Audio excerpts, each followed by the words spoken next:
Introduction to human body lecture third के अंदर आज हम पढ़ेंगे फीडबैक सिस्टम के बारे में। ओके, जैसे कि हम 2 लेक्चर कंप्लीट कर चुके हैं ह्यूमन बॉडी के इंट्रोडक्शन के, एंड आज हम पढ़ेंगे फीडबैक सिस्टम्स। तो फीडबैक सिस्टम होता क्या है? तो जैसे पिछले लेक्चर में हमने होमियोस्टेसिस के बारे में पढ़ा था। होमियोस्टेसिस क्या है? कंडीशंस को मेंटेन करता है। कैसे? जैसे बॉडी के बाहर के एनवायरनमेंट की कंडीशन अलग है और बॉडी के इंटरनल एनवायरनमेंट की कंडीशन अलग है। तो बॉडी अगर बाहर के एनवायरनमेंट को ऑब्जर्व करेगी तो जो हमारे इंटरनल ऑर्गन्स है या फिर अदर कंपोनेंट्स है वो क्या हो जाएंगे?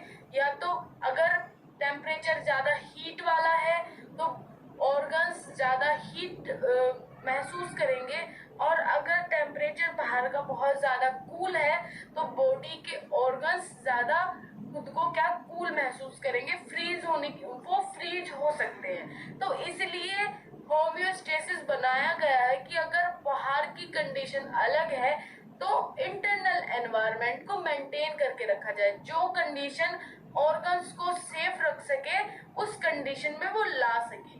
तो जो होमियोस्टेसिस है, फीडबैक सिस्टम होमियोस्टेसिस को मेंटेन करता है।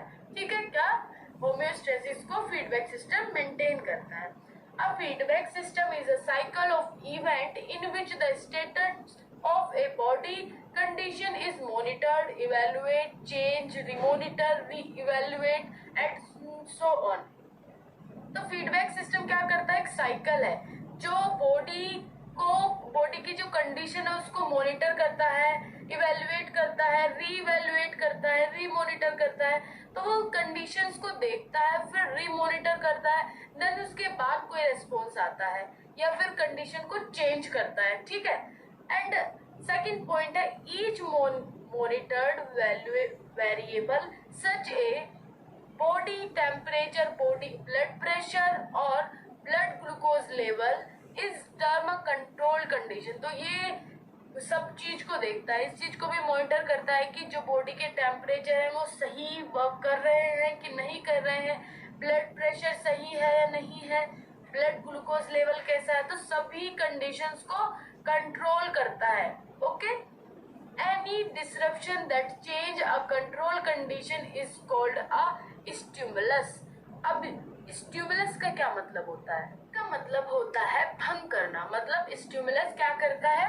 किसी भी कंडीशन को, जैसे कि यहाँ कंट्रोल है कंडीशन, ह्यूमन बॉडी के जो इंटरनल ऑर्गन्स है या फिर इंटरनल बॉडी का टेम्परेचर होगा, अगर वो कंट्रोल कंडीशन में है, बट स्टिमुलस में क्या होता है? ये कंट्रोल कंडीशन को चेंज करके उसमें मतलब कुछ ना कुछ ऐसा चेंजेस आ जाता है, उस चेंज को स्टिमुलस कहा जाता है। मतलब यहाँ लिखा है ना, any disruption that change a control condition.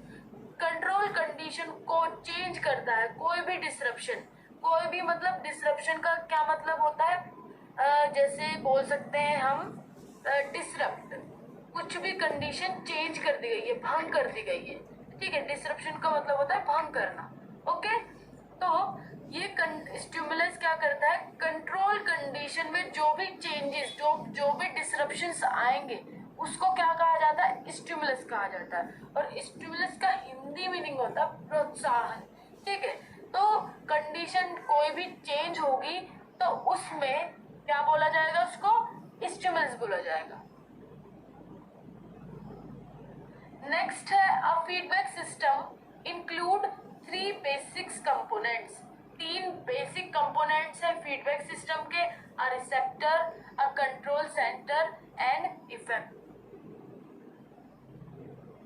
Receptor, A receptor is a body structure that monitor change in a control condition and send input A control centre. क्या होते हैं? बॉडी स्ट्रक्चर मॉनिटर्स होते हैं जो चेंज करते हैं controlled condition को और send input to a control centre. Control centre को इनपुट सेंड करते हैं, जो भी इंफॉर्मेशन आएगी वो रिसेप्टर द्वारा कंट्रोल सेंटर को भेजी जाएगी। The input is present in the form of nerve impulse और केमिकल सिग्नल्स। जो इनपुट कैसा होगा? किसकी फॉर्म में होगा? या तो नर्व इम्पल्स की फॉर्म में होगा या फिर केमिकल सिग्नल्स की फॉर्म में होगा, जो कहाँ पे जाएगा, कंट्रोल सेंटर के पास जाएगा। ठीक है, रिसेप्टर क्या करता है, एक मॉनिटर की तरह काम करते हैं, मॉनिटर करके कंट्रोल कंडीशन को चेंज करते हैं और कंट्रोल सेंटर को इंफॉर्मेशन सेंड करते हैं। मतलब वो जो इंफॉर्मेशन होगी नर्व इम्पल्स की फॉर्म में हो सकती है या फिर केमिकल सिग्नल्स की फॉर्म में हो सकती है। नेक्स्ट है control centre. A control centre in the body, the brain set the range of value with in which a control condition should be maintained, evaluate the input it receive from receptor and generate output commands when needed। अब control centre क्या होता है, control centre is जो main होता है, मतलब कि ये क्या करता है, जैसे रिसेप्टर से इन्होंने इंफॉर्मेशन ली, कहाँ पे जा रही है, कंट्रोल सेंटर पे जा रही है। तो कंट्रोल सेंटर पूरी चीजों को इवेल्युएट करेगा, देखेगा कि इनपुट किस तरीके का आया है, फिर वो आउटपुट जनरेट करेगा और फिर से रेस्पॉन्स सेंड करेगा। तो कंट्रोल सेंटर का काम होता है इवेल्युएशन का। वो इनपुट जो रिसेप्टर्स के द्वारा इसके पास आएगा उसको ये मेंटेन करेगा, इवेल्युएट करेगा, फिर रिसेप्टर्स फिर क्या होगा, ये आउटपुट जनरेट करेगा। आउटपुट जो भी इनपुट के लिए जरूरत होगी वो फिर आउटपुट उस तरीके से जनरेट करेगा। तो अब एक एग्जांपल से समझिए, कंट्रोल सेंटर के एग्जांपल से। ठीक है, जैसे आपने एक मोमबत्ती के सामने, जली हुई मोमबत्ती के सामने हाथ रख दिया, तो जैसे ही आप हाथ रखते हो तो आपके माइंड में या आपके दिमाग में एकदम से आता है कि उस हाथ को हटा लिया जाए। ठीक है, तो आप अब यहाँ पे समझो, जब आपने हाथ रखा तो आपके हाथ को पता चला कि आपका हाथ क्या जल रहा है, तो तभी नर्व इम्पल्स जाएंगी ब्रेन तक। ब्रेन क्या है, कंट्रोल सेंटर। तो ब्रेन उस चीज को इवेल्युएट करेगा, देखेगा कि अब वहां से तुम्हारा हाथ जल रहा है तो हाथ हटा लिया जाए। ठीक है, अब एकदम से वो आउटपुट जनरेट करेगा कि हाथ वहां से हटाया जाए, फिर से सिग्नल्स जाएंगे उसी साइड पर और फिर वहां से हाथ हटाने को बोलेंगे। तो ये प्रोसेस विद इन 1 सेकंड होती है, मतलब 1 सेकंड के अंदर पूरी प्रोसेस हो जाती है। अपनी बॉडी की मैकेनिज्म कुछ इस तरीके से है, पूरा आपको पता भी नहीं चलता है और एकदम से ही काम हो जाता है। तो कंट्रोल सेंटर क्या है, माइंड सेट है बिल्कुल। नेक्स्ट है output occur in the form of nerve impulse, hormones और अदर केमिकल सिग्नल्स। जो आउटपुट मिलेंगे, जो आउटपुट होंगे वो नर्व इम्पल्स की फॉर्म में भी होंगे, हार्मोन्स के और अदर केमिकल सिग्नल्स की फॉर्म में होंगे। ठीक है, नेक्स्ट है effector. An effector is a body structure that receive output from the control center and produce a response or effect that changes the control condition। अब effector आप समझ में आ रहा होगा कि क्या होता है। इफेक्टर भी एक बॉडी स्ट्रक्चर है जो रिसीव करती है आउटपुट को। अब जैसे आपके कंट्रोल सेंटर ने क्या किया, आउटपुट सेंड कर दिया, किसके रूप में, या तो नर्व इम्पल्स के या हार्मोन्स के या फिर सिग्नल्स के रूप में, कोई भी केमिकल सिग्नल्स हो सकता है। तो आउटपुट वो कहाँ पे आएगा, इफेक्टर के पास। जो आउटपुट रिसीव करेगा वो कौन करेगा, इफेक्टर रिसीव करेगा। कहाँ से, कंट्रोल सेंटर से, और प्रोड्यूस रेस्पॉन्स। अब क्या रेस्पॉन्स प्रोड्यूस करना है वो इफेक्टर करेगा, ठीक है। Every organs or tissue in the body can behave as an effector। Every organs और टिश्यू कैसा बिहेव करते हैं, इफेक्टर की तरह ही बिहेव करते हैं। जैसे कोई भी बॉडी ऑर्गन ले लो, हार्ट ले लो, हार्ट क्या करता है, पंपिंग का काम करता है। तो वो भी क्या कर रहा है, उसको काम दिया गया है पंपिंग का, तो वो अपना इफेक्ट दिखा रहा है पंपिंग का। जैसे किडनी क्या करती है, फिल्ट्रेशन का काम करती है, तो वो भी एक इफेक्टर ही है। Okay, when body structure temperature drop a sharply, the brain control center send nerve impulse output to skeleton muscles effectors। The response to such a stimuli is charming which generate heat and rise the body temperature। अब इसमें example दिया गया है कि जो control centre है, nerve impulse impulse के रूप में उन्होंने इंफॉर्मेशन सेंड कर दी है। किसको? स्केलेटन मसल्स को। स्केलेटन मसल्स में क्या हो रहा है? बहुत ज्यादा शार्विंग हो रही है। शार्विंग मतलब कि सर्दी सर्दी सी टाइप की हो रही है। तो रेस्पॉन्स में क्या जनरेट होगा? रेस्पॉन्स में हीट जनरेट होगी, बॉडी टेम्परेचर राइज होगा। क्यों? क्योंकि वहां पे क्या हो रही थी? शेवरिंग हो रही थी, मतलब कि सर्दी लग रही थी। ठीक है, तो बॉडी ने, कंट्रोल सेंटर ने रेस्पॉन्स दिया कि उस साइड पर जाकर के हीट जनरेट करनी है और बॉडी टेम्परेचर को मेंटेन करना है। ठीक है, तो इफेक्टर इस तरीके से पूरा वर्क करता है। तो यहाँ भी आप डायग्राम के रूप में देखिए, सम stimulus disrupt homeostasis bye.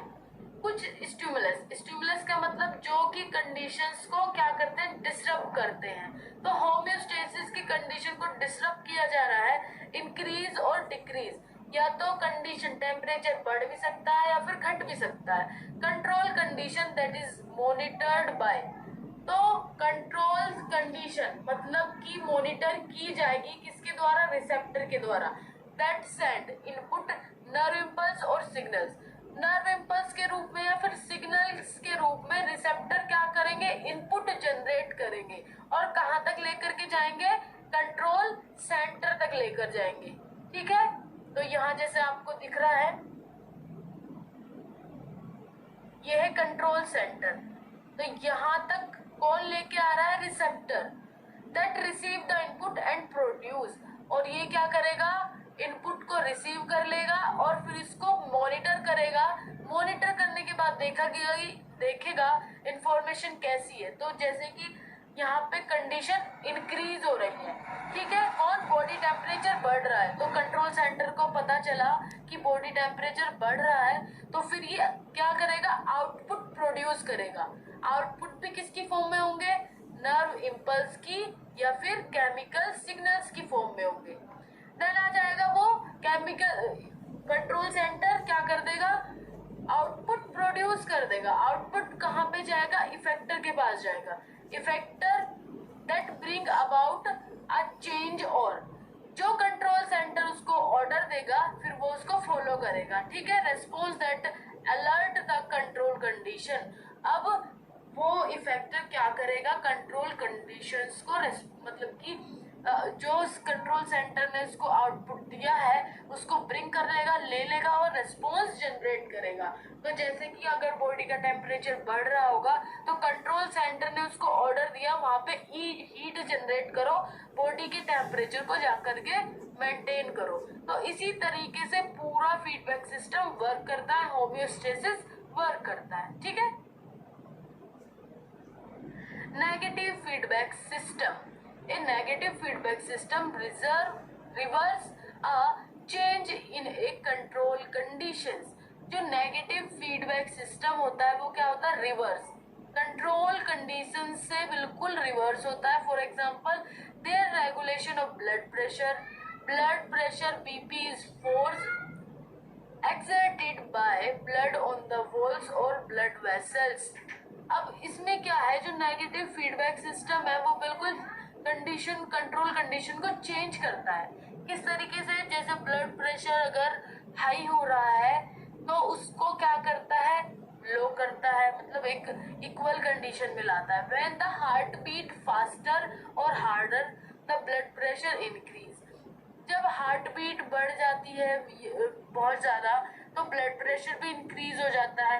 If some internal और external stimulus cause Ryzen blood pressure, कुछ जो इंटरनल और एक्सटर्नल स्टिमुलस होते हैं वो क्या करते हैं? ब्लड प्रेशर को बढ़ा देते हैं। The following sequence of event occur.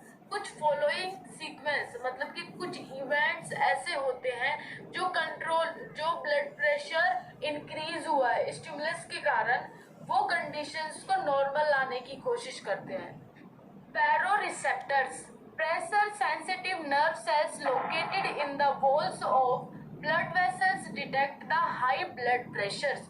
Baroreceptors, अब ये क्या होते हैं? ये ब्लड वेसल्स की वॉल्स पर प्रेजेंट होते हैं। जैसे कि यहाँ पे आप देख सकते हैं, ये हमने बनाई एक ब्लड वेसल्स। ये बैरोरिसेप्टर्स इस साइड पर प्रेजेंट होते हैं, ब्लड वेसल्स की वॉल्स पर। ओके, जो क्या करते हैं, अब इसको पता चल गया कि हाई ब्लड प्रेशर हो गया है, इसने डिटेक्ट किया बॉडी के अंदर ब्लड प्रेशर हाई हो गया है। The baroreceptor send nerve impulse into the brain control center which interpret the impulse that respond by sending nerve impulse output to heart, the blood vessels, the effector। अब क्या किया इसने, baroreceptor ने nerve impulse generate की input के form में। Nerve impulse मतलब signals. अब ये कहाँ पे जाएंगे, कंट्रोल सेंटर। कंट्रोल सेंटर कौन है, ब्रेन। अब जो बैरोरिसेप्टर है वो इंफॉर्मेशन ब्रेन तक लेकर के जाएंगे, ठीक है, which interpret the impulse and response by sending nerve impulse. अब कंट्रोल सेंटर उस सबको इवेलुएट करके आउटपुट जनरेट करेगा नर्व इम्पल्स की फॉर्म में टू द हार्ट, हार्ट को, हार्ट से, and blood vessels, the effector. अब ब्लड वेसल्स क्या करेंगी, इफेक्टर, इफेक्टर तक जाएगी। जो ब्रेन है, कंट्रोल सेंटर है, वो उसने आउटपुट जनरेट कर दिया है हार्ट को। हार्ट अब उसको कम करने की कोशिश करेगा, अपना रेस्पॉन्स देगा। Heart rate decrease and blood vessels dilate widen which case decrease in BP response. अब हार्ट रेट क्या होगा, कम होगा, मतलब कि कंट्रोल सेंटर ने ये रेस्पॉन्स भेजा है कि high blood pressure, heart rate बढ़ रहा है, तो उसको कम करने की कोशिश करो। तो इस कंडीशन में जो रेस्पॉन्सेज आए हैं हार्ट को, वो कंडीशन को कम करने की कोशिश करेगा। Activity of the effector cause BP to drop down, called as negative feedback system. Activity of effector, effector की जो ये एक्टिविटी है बीपी को कम करने की, इसको हम क्या बोल रहे हैं, नेगेटिव फीडबैक सिस्टम। ओके, सम स्टिमुलस डिसरप्ट होमोस्टेसिस बाय, वही है जैसे कि आपको पूरा दिखाई दे रहा है, यहाँ पे ब्लड प्रेशर बढ़ रहा है, रिसेप्टर ने इंफॉर्मेशन दी कंट्रोल सेंटर को, कंट्रोल ने हार्ट को दी इफेक्टर को, और इफेक्टर क्या करेगा, अपना रेस्पॉन्स जनरेट करेगा। ओके, और देन रेस्पॉन्स होने के बाद कंडीशन कहाँ आ जाएगी, इक्वल कंडीशन हो जाएगी। नेक्स्ट है positive feedback systems. A positive feedback system tends to strength the change in body's control condition. अब ये क्या करता है पॉजिटिव फीडबैक सिस्टम, बॉडी में जो चेंजेस है, मतलब कि जो कंट्रोल कंडीशन है, जो कंडीशन नॉर्मल बॉडी की रहती है, उसको स्ट्रेंथ, मतलब कि स्ट्रेंथन मतलब होता है मजबूत बनाता है जो बॉडी की कंडीशन है। जैसे कि एग्जांपल से आप समझिए, जब चाइल्ड बर्थ होता है तो कॉन्ट्रैक्शन कुछ ज्यादा हो जाता है, तो वहाँ कंट्रोल कंडीशन ना हो करके कंडीशन बहुत ज्यादा चेंज हो जाती है, तो वहाँ पे पॉजिटिव फीडबैक सिस्टम काम करता है, वो जो बॉडी के चेंजेस है उसको स्ट्रेंथ प्रोवाइड करवाता है। जैसे कि यहाँ पे नेक्स्ट पॉइंट में आप देखिए, the positive feedback system operate is similarly to a negative feedback system. जो पॉजिटिव फीडबैक सिस्टम है वो नेगेटिव फीडबैक सिस्टम को भी सिमिलरली ऑपरेट करता है, except for the way the responses affect the control condition. इसको छोड़ करके जो रेस्पॉन्सेज अफेक्ट कंट्रोल कंडीशन में जो रेस्पॉन्स देता है उसको छोड़कर, जैसे कि consider the example of normal child birth. इसमें चाइल्ड बर्थ एग्जांपल दिया गया है, the first construction of labour stimulus push part of fetus into the cervix, the lowest part of the uterus open into vagina। अब first contraction of labour मतलब कि जब child birth होता है तो कॉन्ट्रैक्शन के कारण जो स्टिमुलस होता है, स्टिमुलस मतलब जो प्रोत्साहन, जैसे कि कंडीशन को ये क्या कर दे रहा है, डिसरप्ट कर दे रहा है, तो यहाँ पे कॉन्स्ट्रक्शन ज्यादा हो रहा है चाइल्ड बर्थ के कारण। फीटस इनटू द सर्विक्स, जो फीटस है वो कहाँ आता है, सर्विक्स में, लोएस्ट पार्ट में, यूट्रस के लोएस्ट पार्ट में, फिर वजाइना ओपन हो जाती है। तो ये सारी सिस्टम में रेस्पॉन्सेस क्या आ रहा है कि जो कॉन्ट्रैक्शन है वो बहुत ज्यादा हो रहा है। कॉन्ट्रैक्शन ज्यादा होने के कारण नेगेटिव फीडबैक सिस्टम से बिल्कुल चेंज है। इसमें कंडीशन बॉडी को क्या करनी पड़ती है, स्ट्रेंथन करनी पड़ती है, मतलब मजबूत करनी पड़ती है। कॉन्ट्रैक्शन के कारण बहुत ज्यादा क्या हो जाता है, चेंज हो जाती है totally. Okay, stretch sensitive nerve cells receptor monitor the amount of stretching of the cervix control condition। अब यहाँ पे क्या करना है, सर्विक्स को स्ट्रेच करवाना है। स्ट्रेच मतलब फैलाना है। तो फैलाने के लिए जो नर्व सेल्स केमिकल सिग्नल्स हैं, जो रिसेप्टर्स हैं, वो कहाँ पर जाएंगे, कंट्रोल कंडीशन, जो कंट्रोल सेंटर है वहां पर जाएंगे।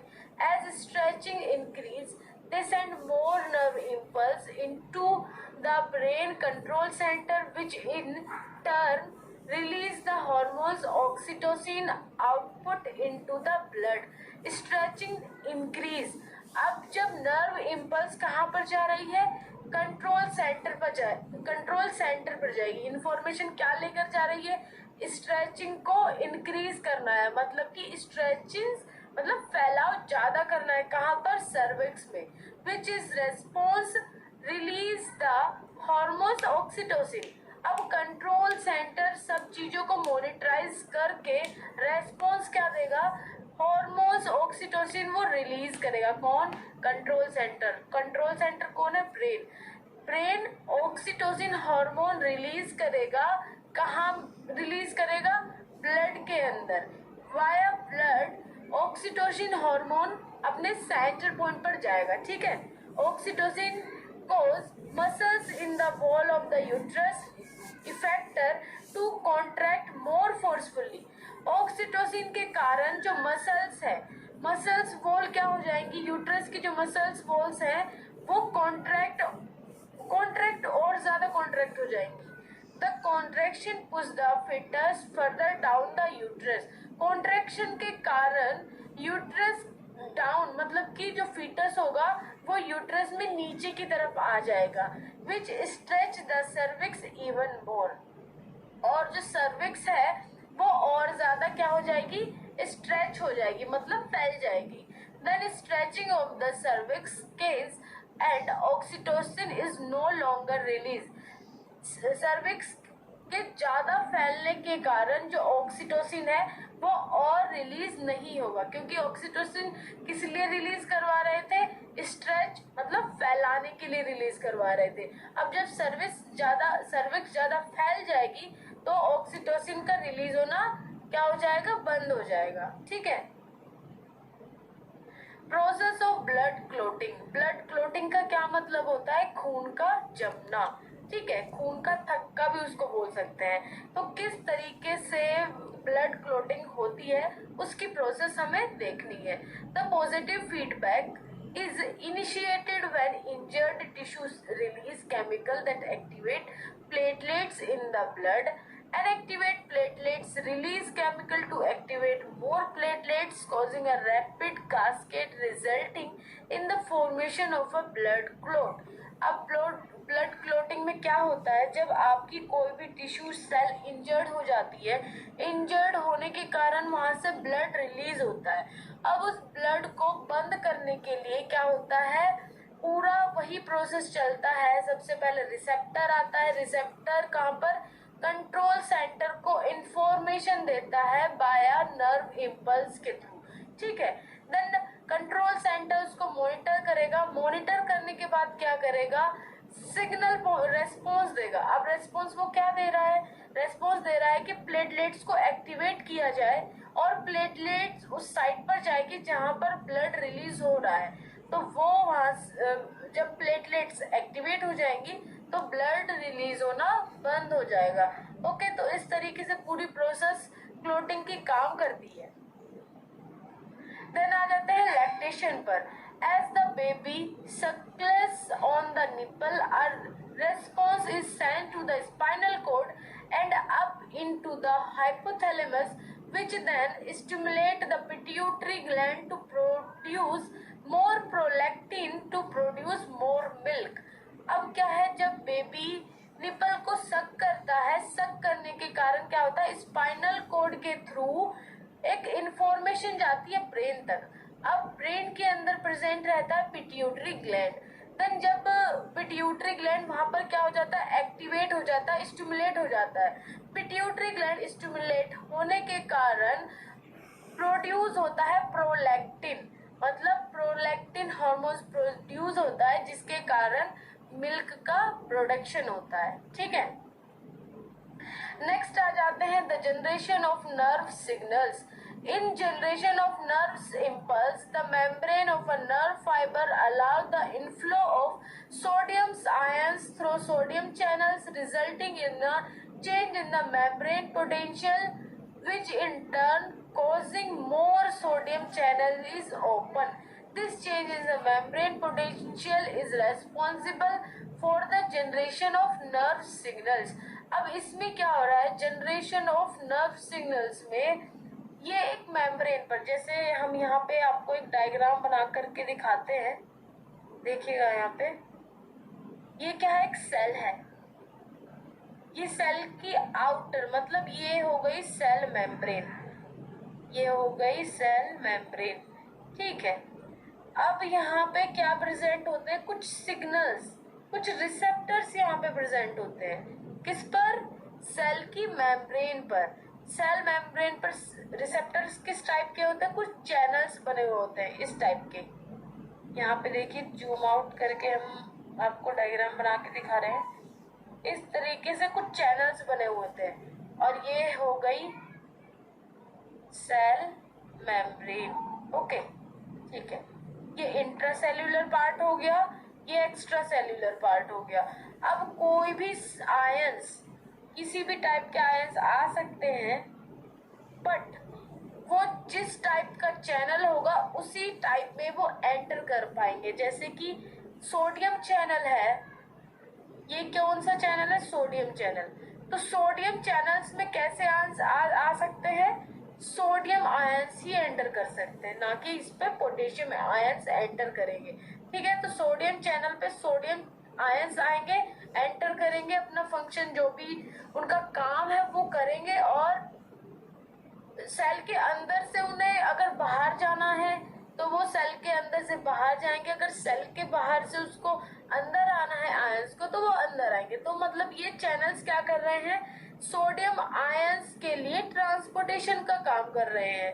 ठीक है, इसी तरीके से पोटेशियम चैनल होते हैं, और अदर जो कैल्शियम चैनल होते हैं वो भी इसी तरीके से बनाए हुए होते हैं, जो सेल मेम्ब्रेन पर बने हुए रहते हैं। ठीक, तो यहाँ आप डायग्राम देख पा रहे होंगे, construction of cell wall of uterus force baby head और बेबी इनटू द सर्विक्स।